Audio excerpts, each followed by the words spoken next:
ગુજરાતમાં સ્થાનિક સ્વરાજની ચૂંટણી આવતાની સાથે જ ક્ષત્રિય સમાજ મેદાને આવ્યો છે। ગઈકાલે આપણે જોયું હતું કે ક્ષત્રિય સમાજના એક મહિલા દ્વારા કહેવામાં આવ્યું કે ચૂંટણી પહેલા ભારતીય જનતા પાર્ટીનો બહિષ્કાર કરો અને હવે આ સમગ્ર મામલે ફરી એક વખત એક આગેવાન મેદાને આવ્યા છે। તેમના દ્વારા શું કહેવામાં આવ્યું છે દરેક વિષયને લઈને વિગતે વાત કરીએ। નમસ્કાર, હું હંસિની અને તમે જોઈ રહ્યા છો નિર્ભય ન્યૂઝ। ગુજરાતમાં એક તરફ અત્યારે હાલ રાજકારણનો રંગ જામ્યો છે। સ્થાનિક સ્વરાજની ચૂંટણીની તૈયારીઓ ચાલુ થઈ ગઈ છે। એવામાં ગઈકાલે આપણે જોયું હતું કે ક્ષત્રિય સમાજના એક મહિલા આગેવાન મેદાને આવ્યા। તેમના દ્વારા કહેવામાં આવ્યું પરસોત્તમ રૂપાલાએ જે બફાટ કર્યો હતો એનો બદલો લેવાનો સમય આવી ગયો છે। આ વખતે સ્થાનિક સ્વરાજની ચૂંટણીનો બહિષ્કાર કરીએ અને બહિષ્કાર ન કરવો હોય તો અપક્ષમાંથી ઉમેદવારી નોંધાવીએ અને ભારતીય જનતા પાર્ટીને હરાવીએ। અને હવે ક્ષત્રિય સમાજના વધુ એક આગેવાન મેદાને આવ્યા છે અને તેમના દ્વારા એક ટકોર કરવામાં આવી છે અને કહેવામાં આવ્યું છે કે આપણે કોને મત આપીએ છીએ, એ માણસ કેવા છે, તેમને અત્યાર સુધીમાં શું કામ કર્યું છે, એ દરેક વસ્તુ વિચારીને જે લોકોએ પોતાનો મત છે તે જે તે માણસને પસંદ કરીને આપવો જોઈએ। વધુમાં આ વિષયને લઈને ક્ષત્રિય સમાજના આગેવાને શું કહ્યું સાંભળીએ। હું અર્જુનસિંહ ગોહિલ આપના ક્ષત્રિય સમાજનો એક આગેવાન છું। દરેક સમાજની સાથે હું લગભગ મળતો રહું છું। મિત્રો ઘણા દરેક સમાજના છે। આપ સર્વોને ફરી એકવાર વિનંતી કરવા આવ્યો છું કે હવે આ ચૂંટણીની મોસમ છે। ચૂંટણી આવી ગઈ છે।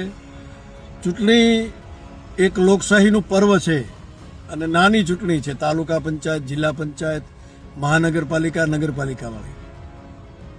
આમાં તમે તમારા સમાજને જરૂર ચૂંટશો, મને ખબર છે। દરેક સમાજ, એમાં ક્ષત્રિય પણ આવી ગયા, પટેલ પણ આવી ગયા, કોળી પણ આવી ગયા, ભરવાડ પણ આવી ગયા, માળી પણ આવી ગયા અને વાણિયા પણ આવી ગયા, બ્રાહ્મણ પણ આવી ગયા, બધી જ્ઞાતિ આવશે।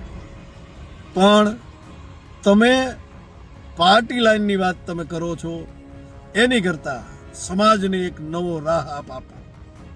હું જાહેરમાં વિનંતી કરું છું કે તમારે સારા માણસને ચૂંટવાનો છે। ફલાણા પક્ષનો છે અને એ કાંઈક કરી દેવા ના, તમારા વિસ્તારનો છે, એને તમારે જો મત આપો છો તો એ તમારા વિસ્તારનું ભલું કરે એમ છે તો જ આપો, બાકી એને કાઢી મૂકો। કોઈ પણ હોય પક્ષ સારે, હું હિન્દુ છું, મુસ્લિમ છું, છોડી દેજો સાહેબ। હિન્દુ મુસ્લિમ મળી નહીં ચાલે। તમારી જિંદગીમાં તમારે બચવું છે, તમારા સમાજનું ભલું કરવું છે, તમારા કુટુંબનું ભલું કરવું છે, તમારા આગેવાનોનું ભલું કરવું છે, અથવા તમારે તમારા સોસાયટીનું પણ ભલું કરવું છે, તો તમારે ફરજિયાત ચૂંટણી માટે પરિણામ લાવવું પડશે। અને પરિણામ એટલે સારો વ્યક્તિ।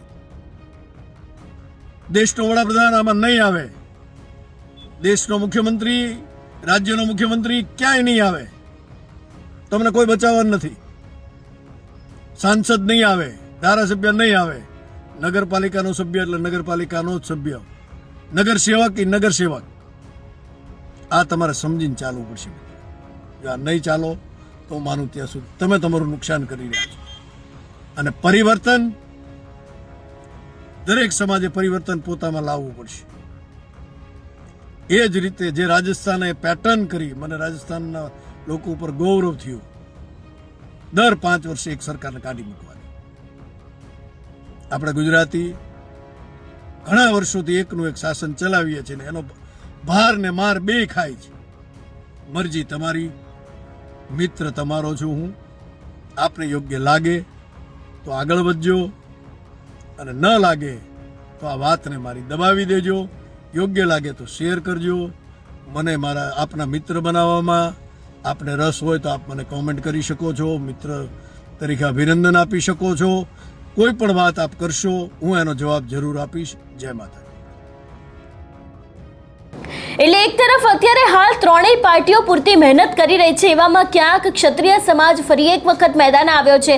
થોડા સમય પહેલા આપણે જોયું હતું કે શંકરસિંહ વાઘેલા છે, એમનું પણ એક નિવેદન સામે આવ્યું હતું। એમને પણ ક્ષત્રિય સમાજને ટકોર કરી હતી। કહેવામાં આવ્યું હતું કે આપણા સમાજની જે અસરાત્મકતા છે તે ધીરે ધીરે અત્યારે હાલ ભૂસાઈ રહી છે, ધ્યાન રાખવું જોઈએ એવી વાત કરવામાં આવી હતી। ચૂંટણી પહેલા ટકોર કરવામાં આવી હતી। રાજકોટ લોકસભાની પણ તેમના દ્વારા ક્યાંક વાત કરવામાં આવી હતી। એ બાદ આપણે જોયું કે એક મહિલા આગેવાન મેદાને આવ્યા, એમને ચૂંટણીનો બહિષ્કાર કરવામાં આવે અને ક્ષત્રિય સમાજ ઉપર જે બફાટ કરવામાં આવ્યો હતો એનો બદલો લેવો જોઈએ એવી વાત કરવામાં આવીને હવે ફરી એક વખત ક્ષત્રિય સમાજના આગેવાન મેદાને આવ્યા છે અને તેમના દ્વારા સ્પષ્ટપણે કહેવામાં આવ્યું છે કે આપણે કોને મત આપીએ છીએ, એ વ્યક્તિ આપણા માટે કેટલું જરૂરી છે, એ દરેક વસ્તુનું ધ્યાન આપણે રાખવું ખૂબ જરૂરી છે. આ સમગ્ર વિષયને લઈને તમારો શું અભિપ્રાય છે અમને કમેન્ટ કરીને ચોક્કસથી જણાવજો. તેની સાથે અમારી ચેનલ નિર્ભય ન્યૂઝને લાઇક, શેર અને સબસ્ક્રાઇબ કરવાનું ભૂલશો નહીં. નમસ્કાર.